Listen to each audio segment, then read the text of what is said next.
The Misty Show. The Misty Show, your number one companion.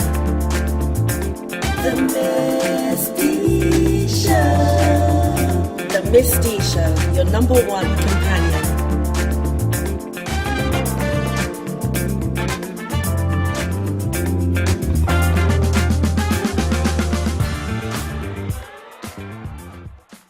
Hello, and welcome to another exciting, entertaining, inspiring episode of The Ms. D Show.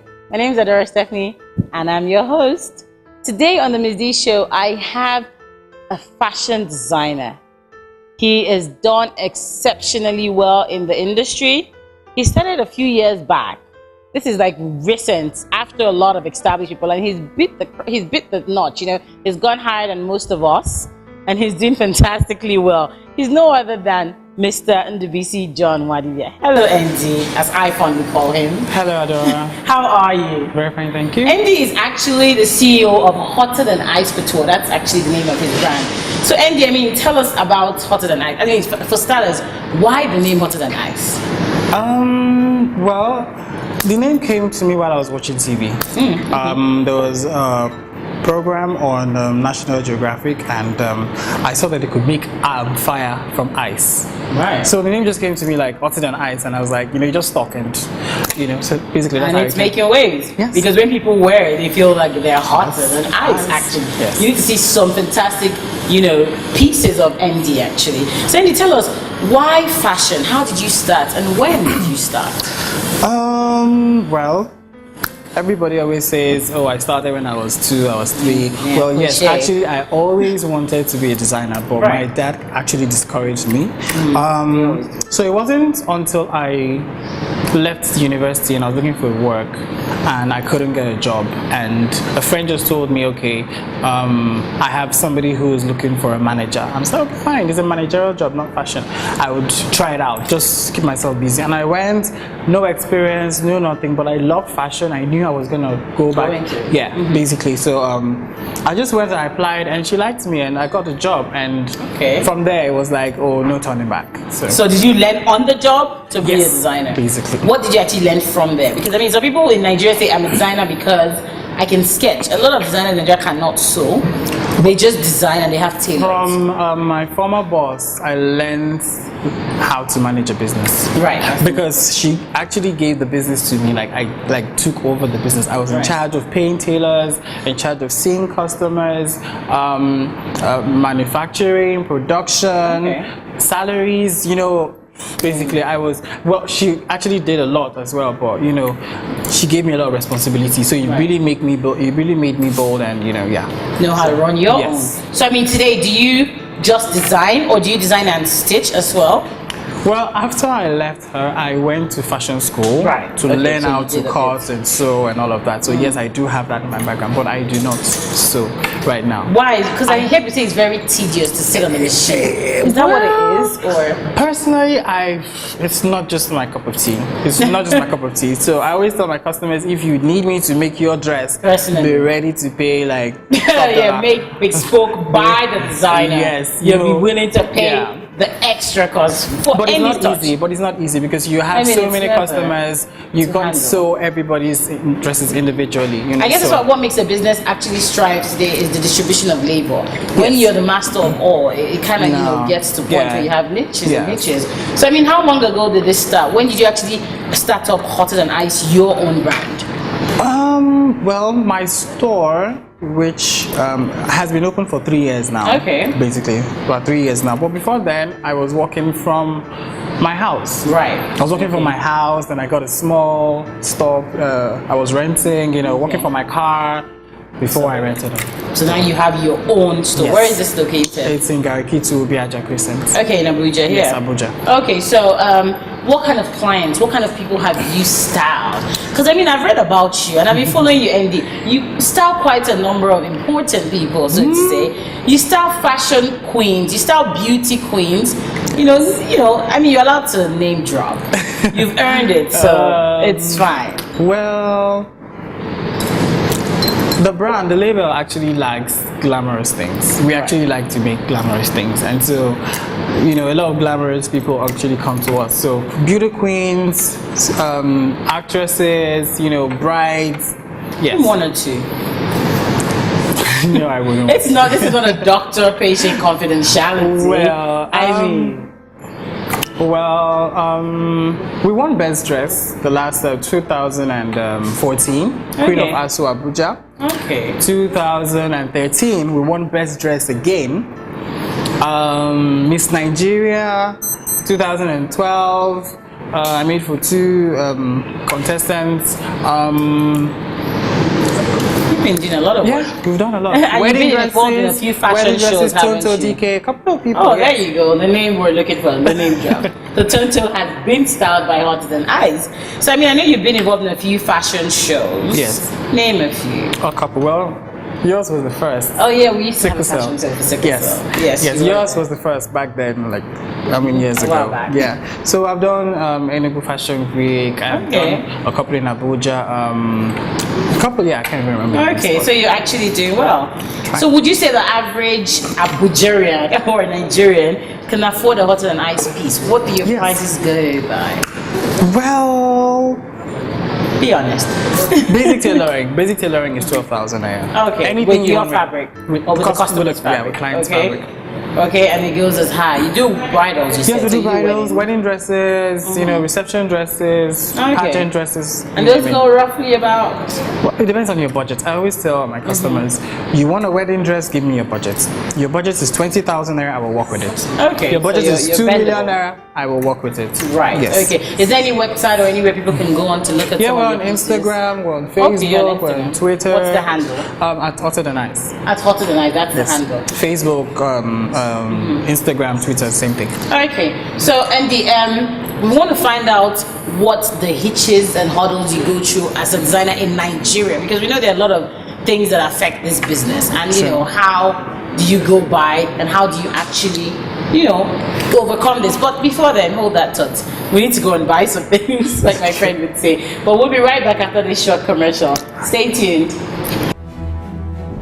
What do you actually do? What does it mean to be an MD, the CEO? What do your companies actually do? Right. So, how do you reach out to these people? Like, what is your outreach like? Are you based in a certain area in Nigeria, like Abuja? Because I'm trying to understand how people get to know about, designers marketplace. For people who don't know what it is, they become touts, they become robbers, they start, unfortunately, the internet scam, you know, and all sorts of ridiculous things. Because truth be told, they just can't get a job. Why we're curious, that brings me to ask, like, what are the hurdles musicians face in Nigeria today? I mean, what is the main hindrance that stops a lot of people from getting to where they need to get? Hello, and welcome back to the Miss D Show. My name is Adora Stephanie Odo, and I'm your host. If you're just joining us on the Miss D Show, we have been talking to Mr. Ndubisi John. He has been telling us about his brand, HOTADANICE. I mean, the name sounds hot already. And he's been talking to us about the pieces he makes, the people he's started. He's actually started Tonto DK, if you're just joining us. Well, before we went on the break, we're about to hear from him what the hurdles they face as designers in Nigeria on an everyday scale, because I know Nigeria is not an easy market. So, I mean, Andy, you were telling us, what is the biggest issue in Nigeria with the kind of business you do? Well, first of all, I would say NEPA. Of course. NEPA, bad lights. And then for people like us who cannot produce all our clients' garments, we need staff, we need tailors. We have very bad tailors in Nigeria. Of course, you know, tell me about yes, it. we have very bad tailors. Customers too. Customers too, they don't pay, they want to delay you, you know, so we have problems with that. And then cost of fabric, getting raw materials that you need, it's not easy. So yeah, so that, you would kind of say that kind of makes the cost of production higher. Yes, higher. Because I've heard someone say something like, why would I go to a Nigerian designer and make a dress for 25,000 when I can go online and buy a nice dress from ASOS or something for what? The exchange at about 8 to 10 to 12,000. You know what I mean? Yes. And I'm thinking, it's the cost of production in Nigeria. The labor isn't cheap. The fabrics are not cheap. The components that make up an outfit are not cheap either. And you have to make your profit. Yes. Basically. So I mean, it's not that hard, but then it's bespoke. So you're paying the extra to make it custom made for you, isn't it? To fit perfectly. Yes. Right. Okay. So Andy, so tell us, is there any kind of outfits you're particularly into? We just make everything. When you have your make everything. We make everything actually. Office wear, casuals, but what we really love to make are pageant dresses, wedding dresses, owambe. You want to stand out in your weddings. Parties. Yes, basically. That is. So that's your cliche. Yes. Okay. So I mean, you've told us how you started and how you've gotten here. I mean, what would you say motivates you? What's your inspiration? Basically, for me, it's the client, the end product, to see my customer happy. Wear that outfit. To see my customer happy, and that's basically it for me. So that makes you get off bed every morning and keep doing it. Yes. And when the times like customers are not coming, or it seems so expensive, or you're not making as much as you would, you still get ginger. So would you say it's passion at the end of the day? It is passion. It is passion. Yeah. I'll tell anybody who wants to go into this business, if you are not in love with fashion, you will not make it. Because 1 week, 2 weeks, you get frustrated, you're going to leave. I've had people who have started with all the money, with everything.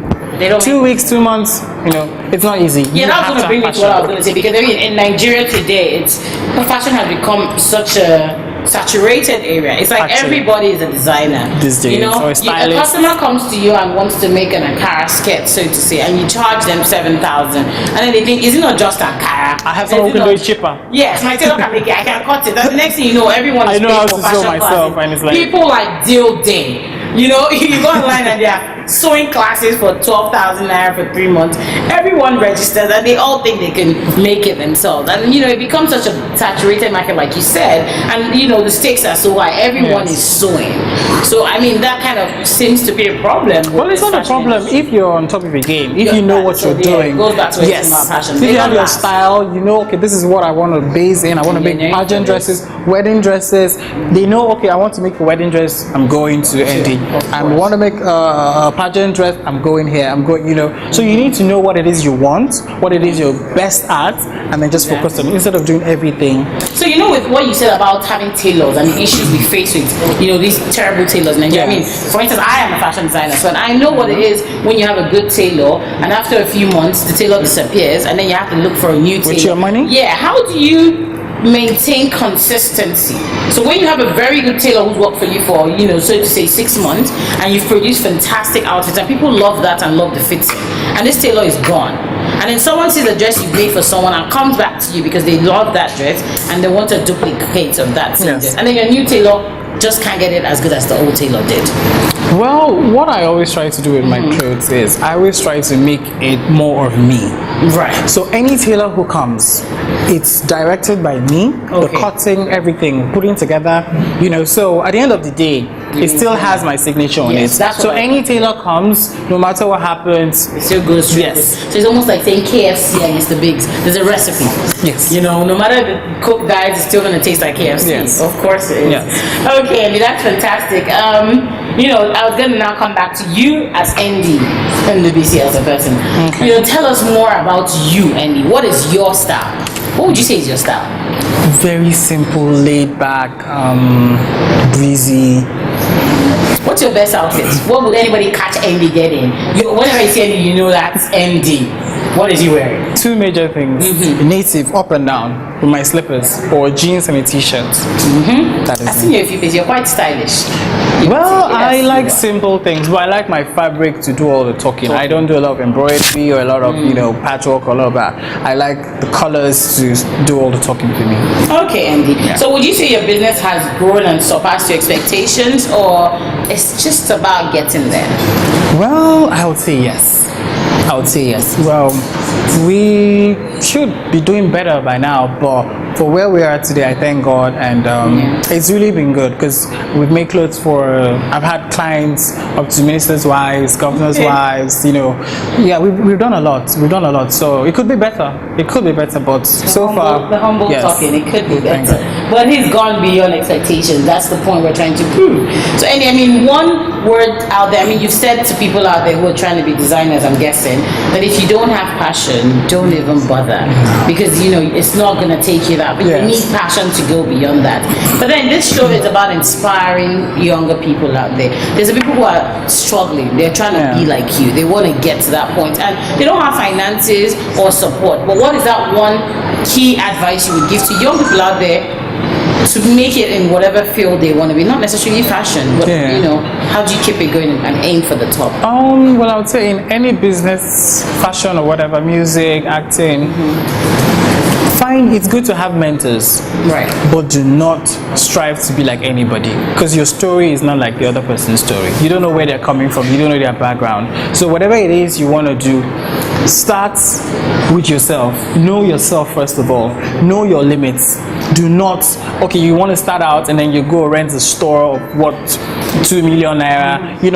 You have to think of your production cost. How much you have to do a business plan. Yes. I know that, this is what I'm going to invest. This is what I can afford. This is what, even if I lose it, it won't hurt me. But if you take all your life savings, you go to the bank, get a loan, or you sell your father's land or something, and then in 2 months you can't make it, and then you lose everything. You're flat on your feet. Perfect. So, you heard it from Andy. You need to do a bit of research, survey, do a business plan, and think very well before you jump into any business. That is key. Andy, there's one last thing we do at the Ms. D Show, which is the favorite part of our show. All the viewers love this part. Whenever we have a guest on the show, you have to give something out to the viewers, especially a service provider like you. You make clothes. Yes. So a lucky viewer would come into the store and you can offer them a free outfit. You can offer them a discount to make an outfit.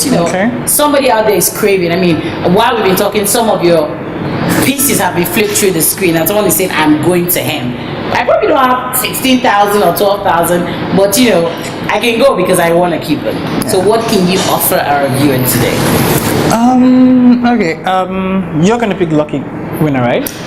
Yes, we will on the website. But what we can do is you can throw out a question to them about your brand or something you've mentioned today, and then one lucky winner who answers right will win. The question is going to be, how did I come about Hotter Than Ice? Aha, if you were listening. Yes, how did rewind. You can't rewind, I'm sorry. But how did I come about Hotter Than Ice? And if you get that, 2 things. Either you pick a ready-to-wear, something from our ready-to-wear collection, or we give you a discount on tailoring. You can get a free dress. I want to win. Can I win? Am I allowed to win? I know how you came about that name. So can I just answer? I want a Hotter Than Ice outfit on the show. I deserve to win. But I mean, for those of you listening, how did NWC come up with the name Hotter Than Ice? If you can get that right, go on the website at www.themsdshow.com, answer the question right, and you could win yourself a fantastic piece of Hotter Than Ice, ready to wear. Whatever size you are, whatever occasion you're going for, you can get a Hotter Than Ice outfit. So run down to that website, answer that question, and you can walk your way to a free dress. Thank you so much, Andy. It's been fantastic having you. Thank you. I would be honest, this week you have given us the best prize. Free outfit by Andy. Trust me, I'm not just saying this because I'm with him on the show, but his pieces are fantastic. I'm a designer, but I'm jealous sometimes. I wish that was my outfit, but it's not. So, answer the question, get to win a free outfit, and you'll be lucky you watch the show. Until next time, thank you for watching the Ms. D Show. Stay tuned and remember, be inspired. God bless you. The Ms. D Show.